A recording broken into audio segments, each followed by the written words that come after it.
President Joe Biden has opened the floodgates for U.S. partners to transfer F-16 fighter jets to Ukraine. Countries that have U.S. military equipment can only resell or re-export armaments with the approval of the White House. Yesterday's decision clears the way for sending F-16s to Ukraine. We have delivered on all our promises and ensured that the Ukrainians are well positioned ahead of the counteroffensive. Now it is necessary to determine what Ukraine will need in the future to defend itself against Russian aggression. The jets received by Ukraine will be used exclusively for defensive purposes, and the United States will not enable or support attacks on Russian territory. On Monday, British Prime Minister Rishi Sunak and Dutch Prime Minister Mark Rutte said they would form an international coalition to both provide Ukrainian pilots with F-16 fighter jets and training. Poland has not expressed an official position on joining the initiative.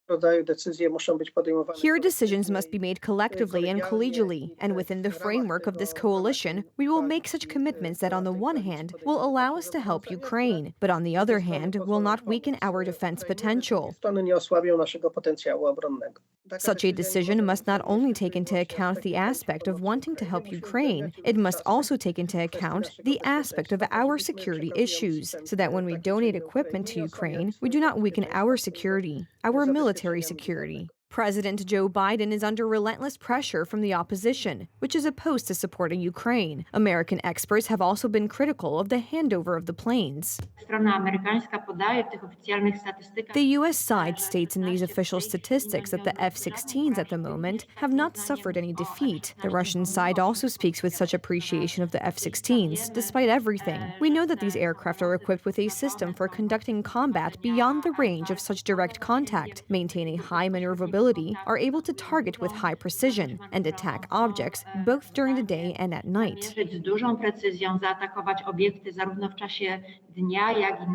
F-16 jets are more effective than Soviet-era fighters, which are still the mainstay of Ukrainian aviation. Due to the United States' resistance on the issue so far, Poland initiated the formation of a coalition of countries on the transfer of MiG-29 fighter jets back in March. To date, Poland and Slovakia have transferred more than 20 of them.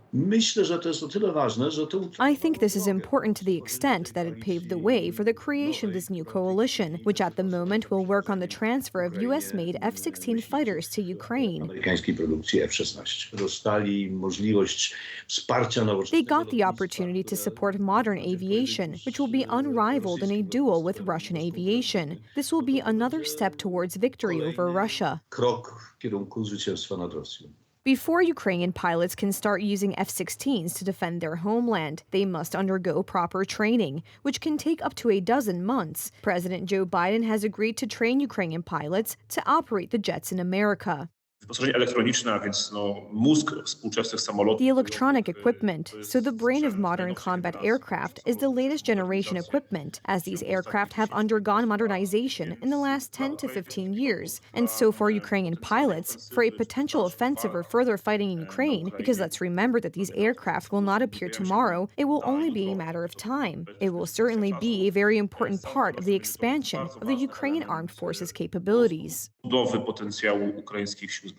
Ukraine hopes the West will donate a total of about 50 F-16 fighter jets, with Britain, the United States, the Netherlands, Belgium, and Denmark jointly taking care of boosting Ukrainian combat capabilities.